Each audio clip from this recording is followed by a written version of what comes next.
us, Democrats, liberals, and the media, they are finally now today having their day of reckoning when it comes to Bill Clinton and his wife Hillary and the many allegations of sexual misconduct, the mistreatment of women, because for decades, these accusations, they have dodged and been dismissed and downplayed by in this country, by the media in this country. And even worse, those accusers were besmirched, including by Hillary Clinton herself. And what is so inexcusable is that the Democrats and the media for 30 years did nothing to stop this from happening to protect women. Instead, they were complicit. They enabled all of this to happen. Those women all suffered, and now they lecture everybody else. We will expose this blatant, despicable, disgusting hypocrisy in tonight's Breaking News monologue. All right, so with new allegations of sexual misconduct now swirling around U.S. Senate candidate Judge Roy Moore, the left and the liberal media, they're finally starting to re-examine what is their deplorable defense over the years, Bill Clinton's long history of disturbing sexual abuse allegations. It has taken almost 30 years for the left, the liberal, destroy Trump media, to finally start admitting Bill Clinton targeted women for decades with criminal impunity. Take a look at this headline from a liberal publication. A little late. The Atlantic. Bill Clinton, a reckoning. Feminists saved the 42nd president of the United States in the 1990s. They were on the wrong side of history. Is it finally time to make things right? Yes, it's beyond time. And then there's this op-ed from the New York Times that has a headline, quote, "I believe Juanita." But that's not all. Members of the mainstream media, they're even starting to realize that what Bill Clinton did was beyond disgraceful. His conduct should never, ever, ever have been defended in the first place. What do you see some of the tape we have for you tonight? Look at this tweet. Give him credit. Chris Hayes over at MSNBC. As gross and cynical and hypocritical as the right's, well, what about Bill Clinton stuff is, it's also true. Democrats and the center left are overdue for a real reckoning with the allegations against him. Take a look at what CNN's Jake Tapper had to say. Watch this. The accusers of Bill Clinton back in the 90s were never given the credence and treated with the same respect that these women are being treated. And I think that there is something to be said about how society has evolved since then. But in addition, it's hard not to look back at that period and think, you know what, the media treated those women poorly. Now, some of the media are coming to terms with what they did and what they said and how they covered it all up, because what they did, the things they did to protect Bill Clinton and discredit at a high level his accusers is beyond indefensible. It is shameful. Let me explain. You're not going to see this anywhere else on television. Back in 1992, during the presidential primaries, remember the name Gennifer Flowers? She went public. She revealed she had a 12-year affair with Bill Clinton. She even released taped phone conversations to deal with the allegation. What did the Clinton campaign do? They set up a war room. It sprung into action. Their job to smear and discredit Gennifer Flowers and Bill and Hillary. Then they go on 60 Minutes, lie, deny the charges. And what did they do? They attack Gennifer Flowers' character. Watch this. She's alleging, and is described in some detail in a supermarket tabloid, what she calls a 12-year affair with you. That allegation is false. When this woman first got caught up in these charges, I felt, as I felt about all of these women, that, you know, they've just been minding their own business and they got hit by a meteor. I mean, it was no fault of their own. We reached out to them. I met with two of them to reassure them they were friends of ours. I felt terrible about what was happening to them. You know, Bill talked to this woman every time she called, distraught, saying her life was going to be ruined. And, you know, he'd get off the phone and tell me that she said sort of wacky things, which we thought were attributable to the fact that she was terrified. I'm assuming from your answer that you're categorically denying that you ever had an affair with Gennifer Flowers. I've said that before, and so is she. I've said that before, and so is she. they were lying. And because he later had to admit during a deposition, he finally admitted during the Monica Lewinsky case that he did, in fact, have that sexual encounter with Gennifer Flowers. And then there's Hillary Clinton. That was only the beginning of her attempts to smear her husband's accusers, to further attack Flowers. Hillary Clinton told Vanity Fair, watch this, well, if we'd been in front of a jury, I'd say, Miss Flowers, isn't it true you were asked by the AP in June of 1990 and you said no? Weren't you asked by the Arkansas Democrat and you said no? I mean, I would crucify her. Really, Hillary? Crucify her? And it gets worse. In his book about Hillary, Carl Bernstein, of all people, wrote that Clinton referred to Gennifer Flowers as, quote, trailer trash, and that Clinton undertook a, quote, aggressive campaign to go after Flowers. Years later, I did interview Gennifer Flowers, where she described her affair with Bill Clinton and how she feared for her safety. Watch this.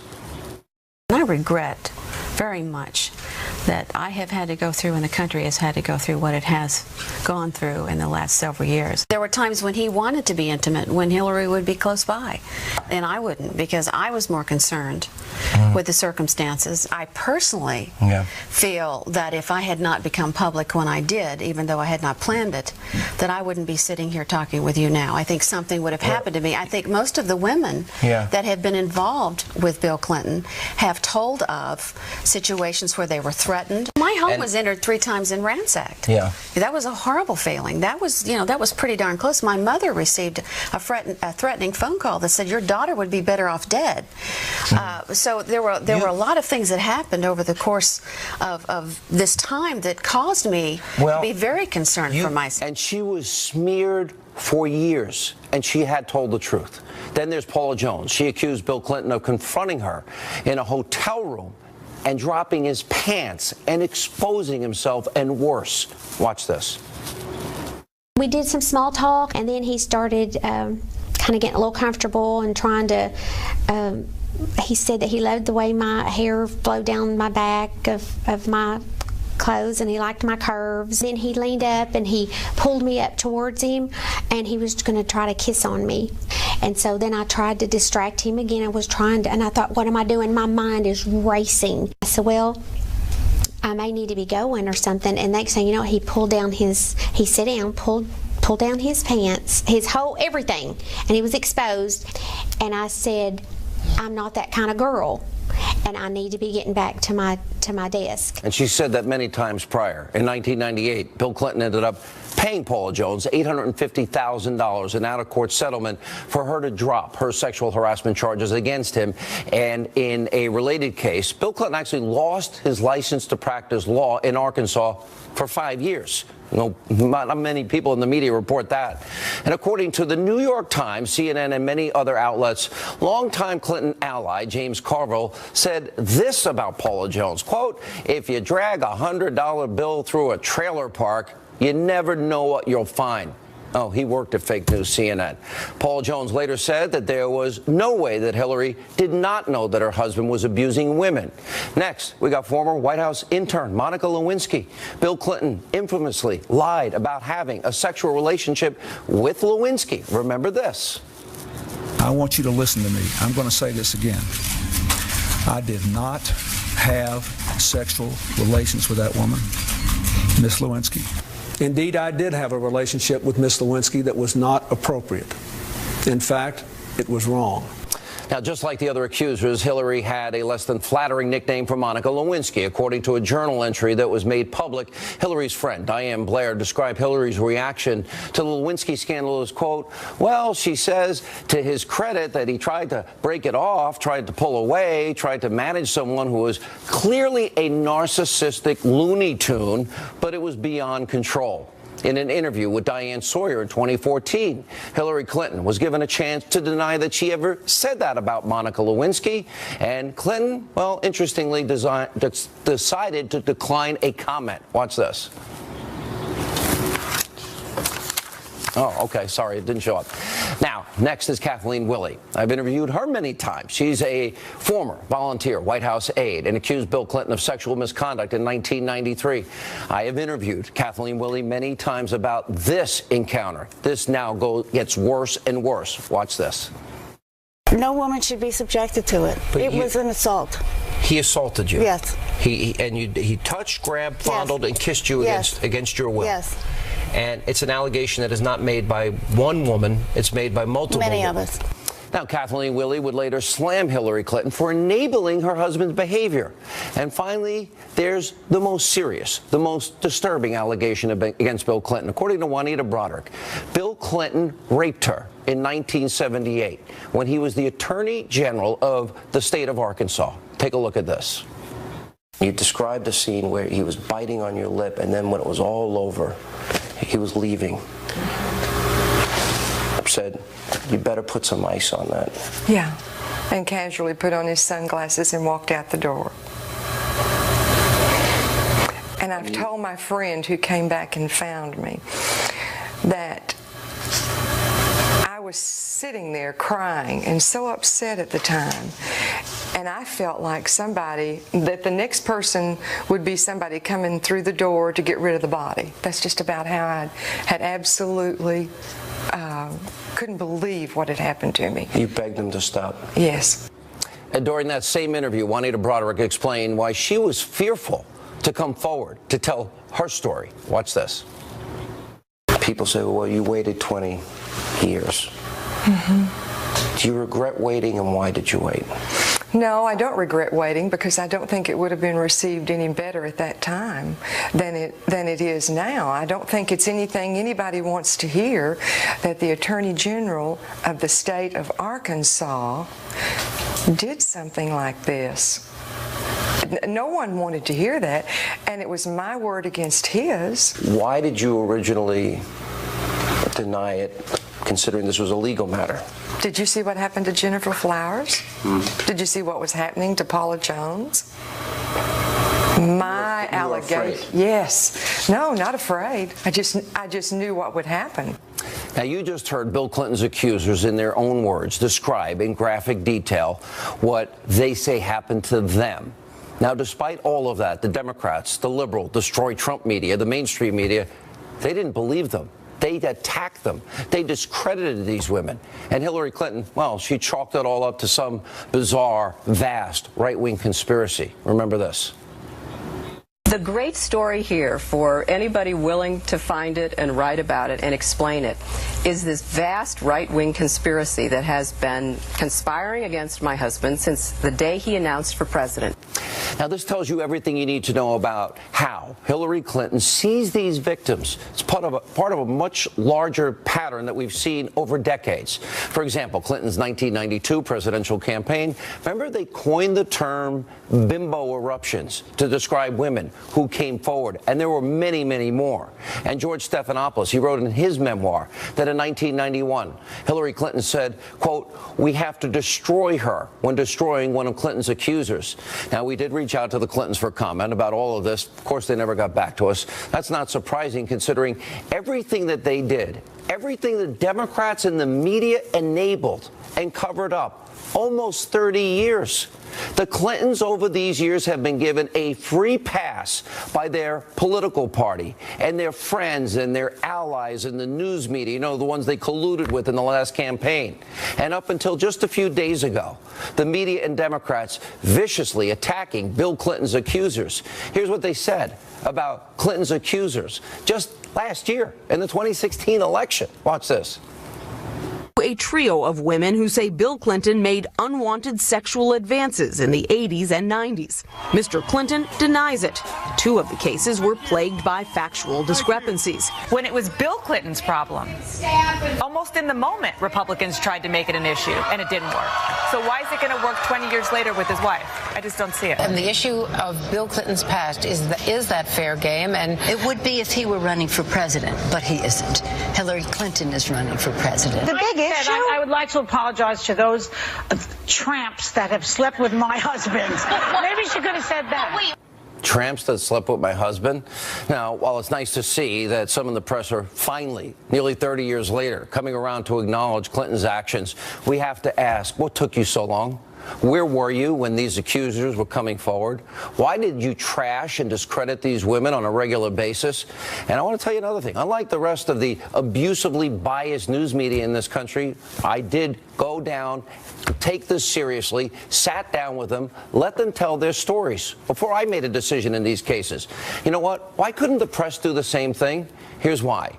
The media has protected Democrats, people like Clinton, by enabling their abusive and predatory behavior for decades. And guess what?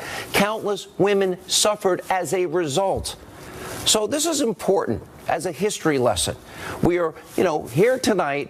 Where are all the apologies to those women, the Clinton accusers, attacked by the campaign, by that war room? George Stephanopoulos worked in the war room.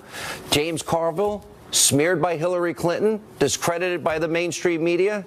Isn't it about time they all had their day of reckoning? My answer to Judge Moore is coming up later. Joining us now with reaction, Fox News correspondent at large, Geraldo Rivera, conservative columnist Monica Crowley. This was last year they were still doing this. And the thing is, it was systematic because of their policies and their thing, and the sanctimony, the self-righteousness that exists today by some of the very people that enabled. They colluded with Hillary. They never brought this up with her. They never asked her why she was involved in all this behavior.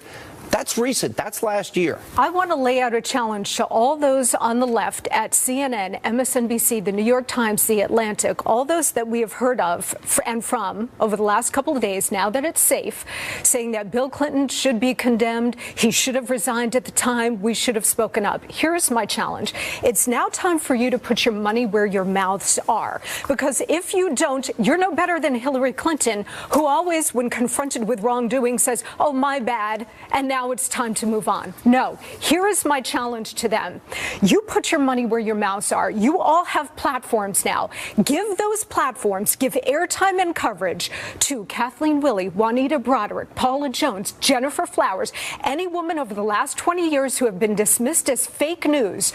You give them airtime, as much coverage as you're giving now to Roy Moore. You now have a chance to reverse your mistake. If you're telling us now that you made a mistake, now is your chance to fix it. And don't just give them a forum. Investigate what they've been telling us for the last 20 years. Really get into Bill Clinton's crimes and his sexual assaults. And only then will I believe your mea culpas at this point. Geraldo. First of all, I think that Roy Moore's fate lies in your hands, and I look forward to your monologue about his case as we go forward, now that these three new accusers have come forward on the one hand and the document, the yearbook, is in question on the other. Now to Bill Clinton. Well, I feel let's go to the Roy Moore. Terrible guilt. Go ahead. Go ahead. You say your thing. Go ahead. Okay. I think that to suggest that the Clintons have not paid a profound price for the infidelity and the lying committed by the president, President Bill Clinton. She was the presidential candidate last year, and they never asked her in the media, Geraldo. That was last year. But Sean, not only was he only the second president in history to be impeached in 1998, he also, in 2016, cost his wife this election. If you remember the second presidential debate in October, after the Access Hollywood tapes had seemingly devastated Donald Trump's campaign, to then candidate Trump, beleaguered candidate Trump, stacks the room with the accusers of Bill Clinton, absolutely destroying Bill Clinton's credibility and, by extension, Geraldo, you're missing the point. His wife, the candidate. If you have said on this program, Roy Moore, my point is they have paid dearly. Okay, excuse me, I disagree. If Roy Moore is unfit because of 40-year allegations, and you're right, more coming tonight, as the left has been telling us, isn't that the same left in the country that still voted for her a year ago? And how did they pay? She came close, in a sense. She really got killed in the election.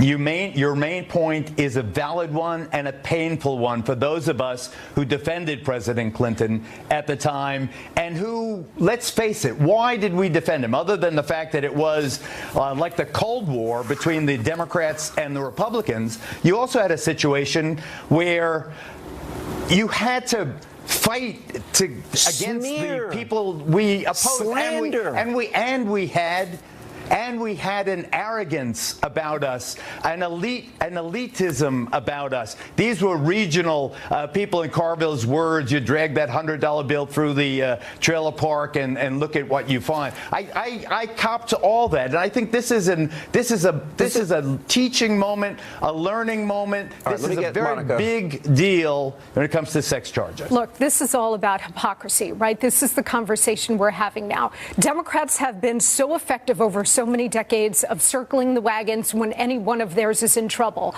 Ted Kennedy drove a car off a cliff into a lion of the Senate, right, and killed a young woman, and he becomes the lion of the Senate. For 20 years, we've been told all of these Clinton accusers are fake news and that they're liars. The Democrats always take their agenda and protect it at all costs. Selective moral outrage. That's right. But, Sean, now we are in a different cultural moment. Sexual harassment, we know, is everywhere. So, therefore, the lesson that Geraldo was talking about, this teaching moment, should be the same standard applied across the board. Thank you both. Appreciate it. Pleasure. All right, when we come back, media was complicit in dismissing Bill Clinton's accusers during last year's election and for the last 20-plus years.